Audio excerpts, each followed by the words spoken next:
All right, welcome everybody to this episode of O365Eh.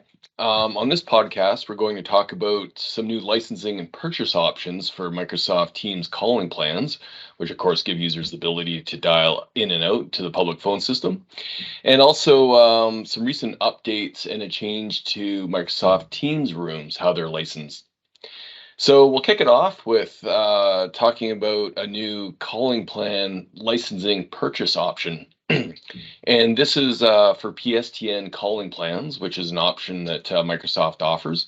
And with this option, you can purchase calling plans, which allow your users to dial in and out to the public phone system.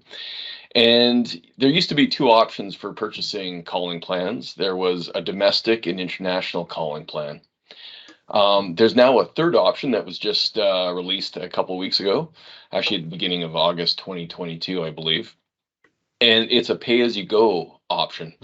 And this will be of interest to many organizations who didn't use all of the credits they bought for domestic and international calling plans.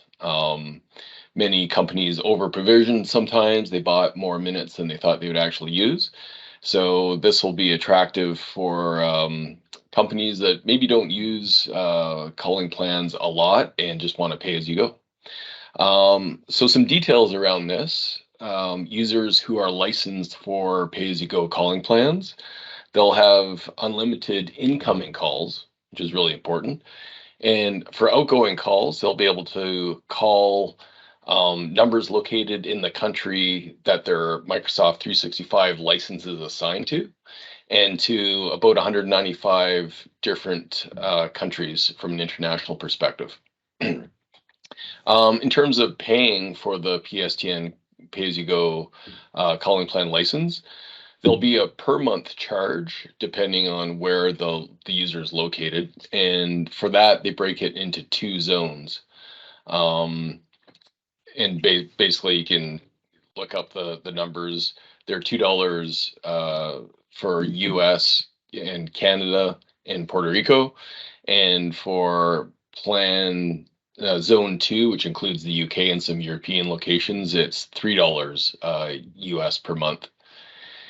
And then on top of that, you can pay the per minute charge either through communication credits or post-pay billing true up.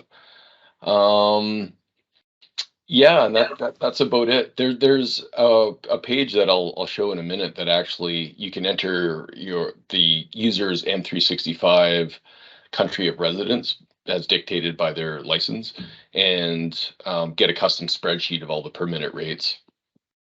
So a couple key things about this option though. It's not available for purchase if your tenant is located, or if the billing administration address is in the US or the UK. Now you can still purchase pay-as-you-go calling plans for users in the US and the UK. It's just your tenant needs to be in a different country like Canada or somewhere outside of the US and the UK. I assume this is for tax purposes, and hopefully as they work out those logistics, they'll light it up for purchase inside the US and UK.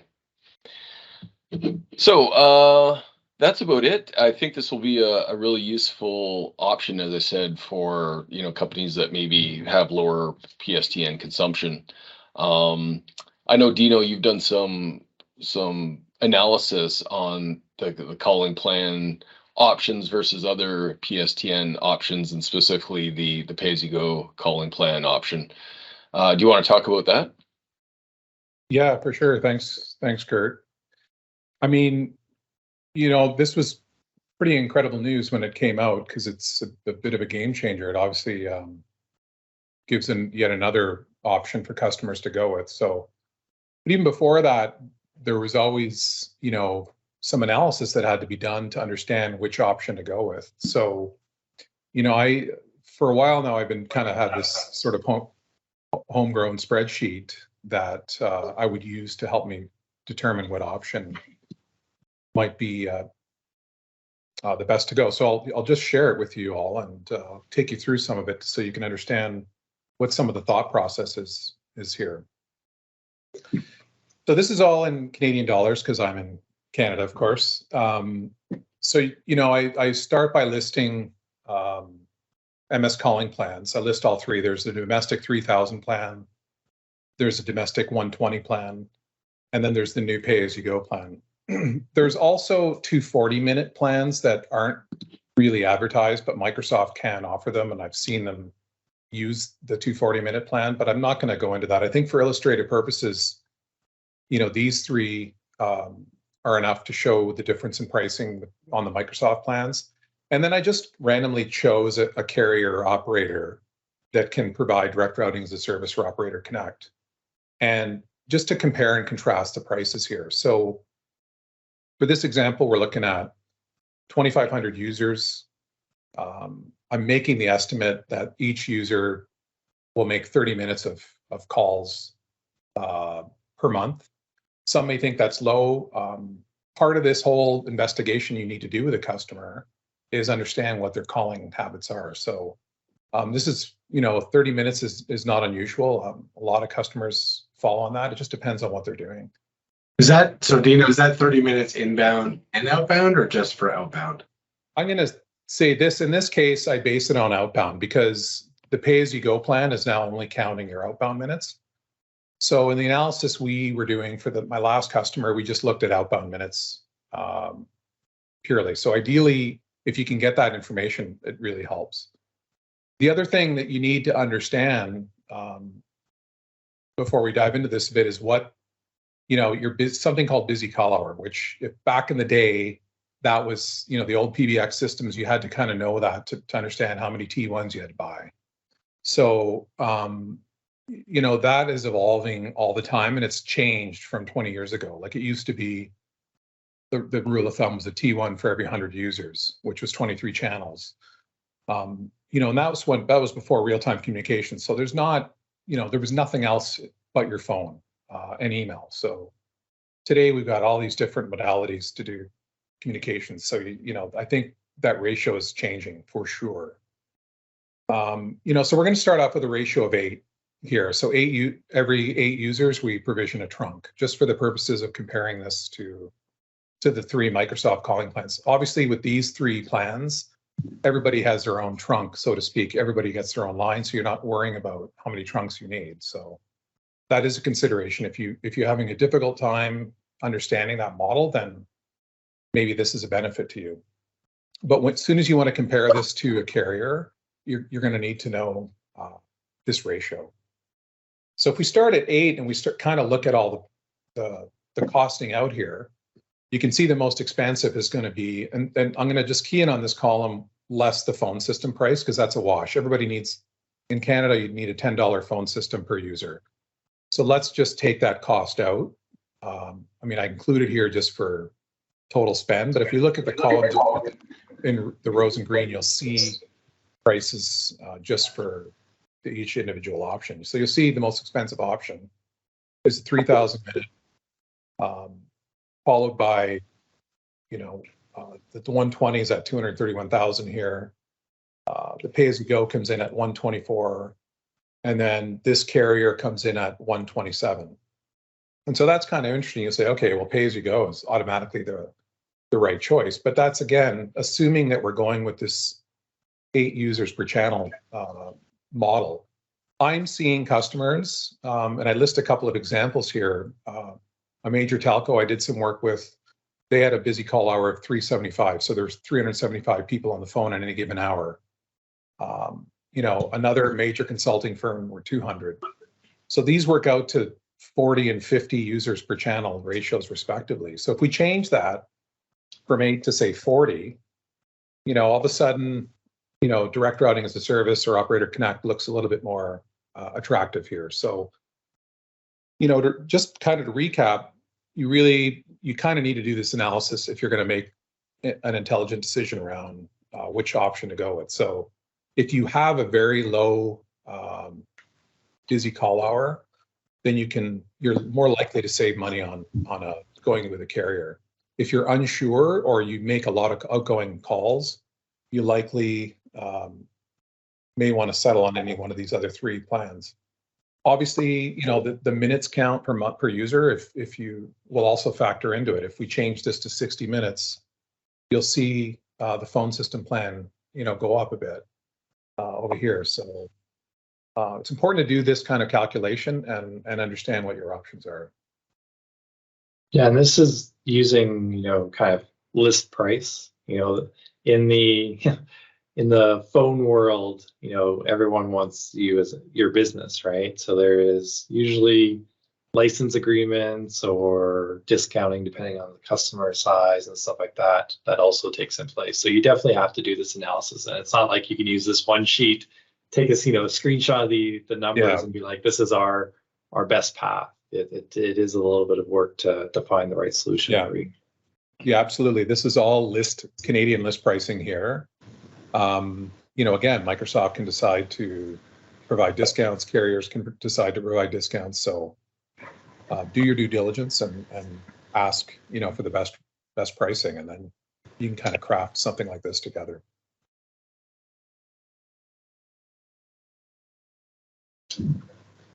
And Kurt, were you going to show the page to get the per minute bill rates? Yeah, I'll do that right now. Are you done with your spreadsheet, Dino? Yes. Yeah, go ahead. Okay.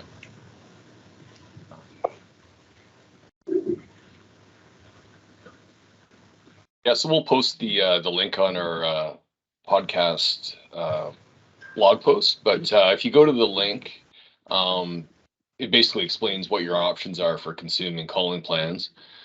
And then for the pay-as-you-go option, you can go down to the bottom of this page and enter your country or region. And again, this is where your organization billing address will be. You can select which currency. So I'll just run through this for Canada.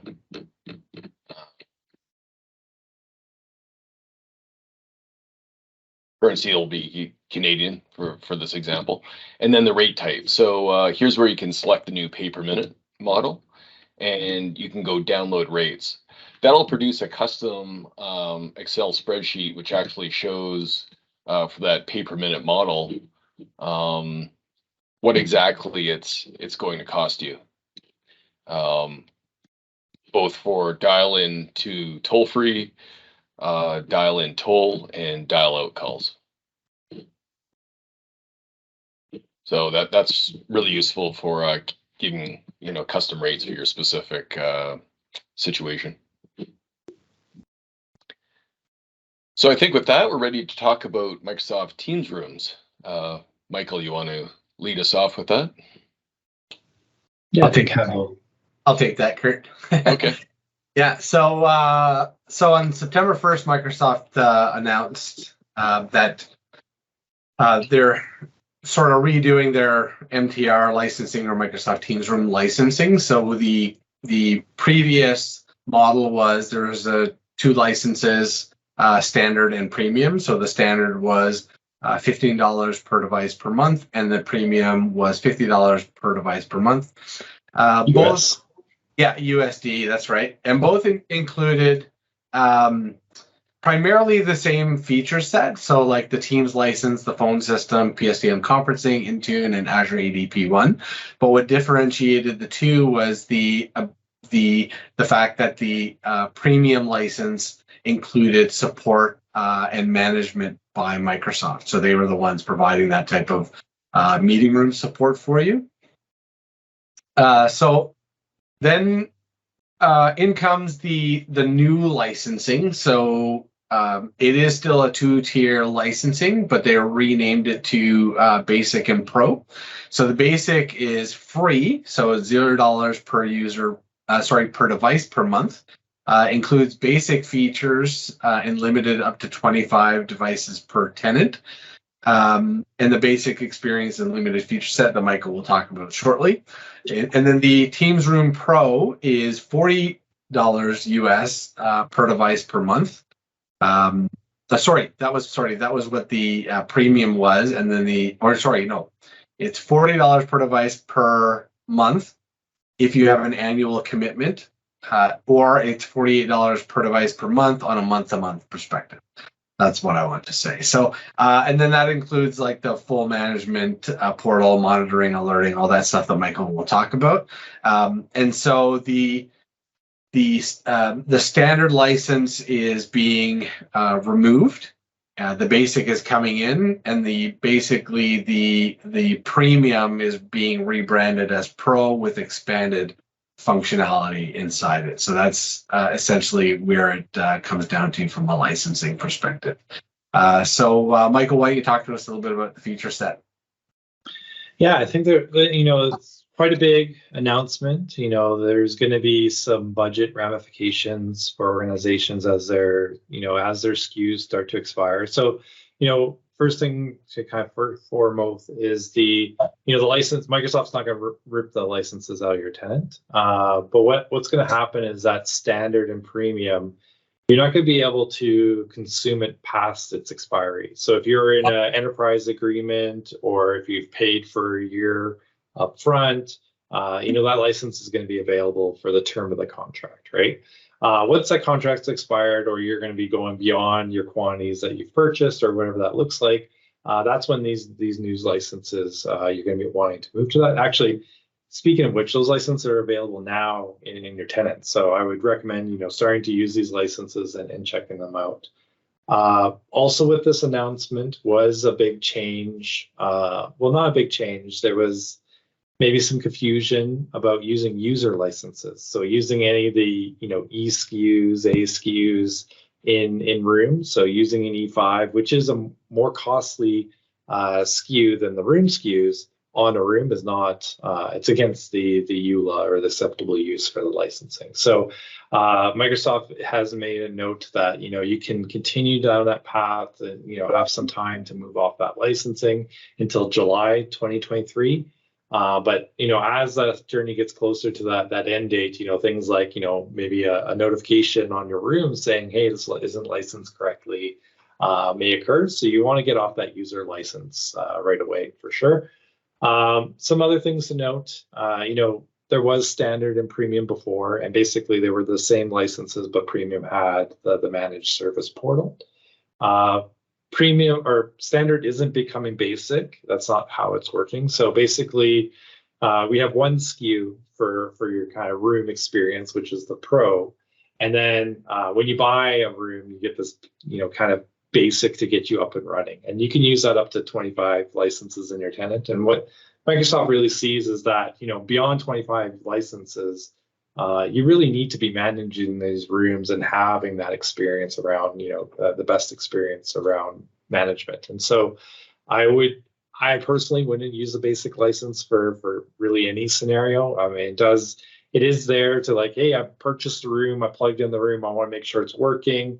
Maybe I have a couple of these rooms in certain scenarios, but it is limited to like, meeting join. It's not going to include, Azure P like AD, P1 or P2. So if you have conditional access and stuff, you're going to have to buy that as an add-on and stack on that license. And as soon as you start stacking licenses, you're going to start getting close to the price point of Pro anyways. There's no phone system, so you can't replace your conference phone with the basic license MTR. So you definitely want to get to Pro. So I would say, basic is great for, maybe a pilot just to, get the room up and running. But even when you pilot, you want to pilot the full experience, like front row, intelligent audio and video, all the rooms, dual screens and stuff like that. So I think Pro is really the license that you should be focused on for if you're buying rooms, a budget around that. Basic is really just get the device up and running, make sure you have, the accounts for it configured correctly, the hardware's mounted correctly. But when you have Pro, you get, that managed service that was a premium before, it's included. And then there's AI monitoring, best practice checks. So, are you running the right firmware? Having the services to update the firmware, the drivers, your configuration, is it incorrect? Update rings, which is a huge one that I know a lot of enterprises struggle with. They didn't want to pay that premium price on the premium just to get the room to control those update rings. Now we can say, hey, this fleet of rooms are going to have, updated this ring, and then maybe after we'll update the next group of them. So I think update rings is a huge win for all the rooms. And then you get like usage analytics in the portal, issue tracking. So if you have rooms that, have problems and stuff like that, you can see maybe what hardware configuration isn't working in your organization. Maybe it's due to conditional access or Intune and stuff like that. So I think the features in the managed room portal that you're going to get as part of the Pro license is a huge win. Now, if you buy Pro today, you don't automatically get that room portal access. I think that's something that's in a couple of weeks that will be unlocking for that Pro license. So I think there's a big win there. Talking about standard and premium or the premium license before, there was a managed room agent you had to install in your rooms. I'm hoping that goes away with Pro and it's just part of the bundle. And then I hope that the room portal, because it is separate than the Teams Admin Center, I hope there's a link to that in the Teams Admin Center, similar to the call quality dashboard. And maybe in the future, we may see a merge of those two portals, but I believe the room portal is going to be separate for quite some time. And I won't go through the whole matrix of all the Pro versus Basic. Don't think Basic if you're wanting to, get your full user experience, plan for Pro, and really use that Basic as something maybe as you're procuring Pro or just getting the devices unboxed. But Pro is really where you're going to get your full feature set. Good stuff. Good recap. Yeah, so there you have it. Some good updates for Microsoft calling plans and Microsoft Teams rooms. Any other comments, guys, before we close it out? No, I think it's just, always planning and budgeting and really going into, these projects with the full understanding what your costs are going to be. I mean, the savings you could do on calling plans and in your PSTN could pay for your room licenses, right? If you do it right. So make sure you're not just, flipping the toggle and you're really planning these out because it could be costly. Good stuff. All right. Good conversation, and we'll catch you on the next episode. Thanks. Thank you.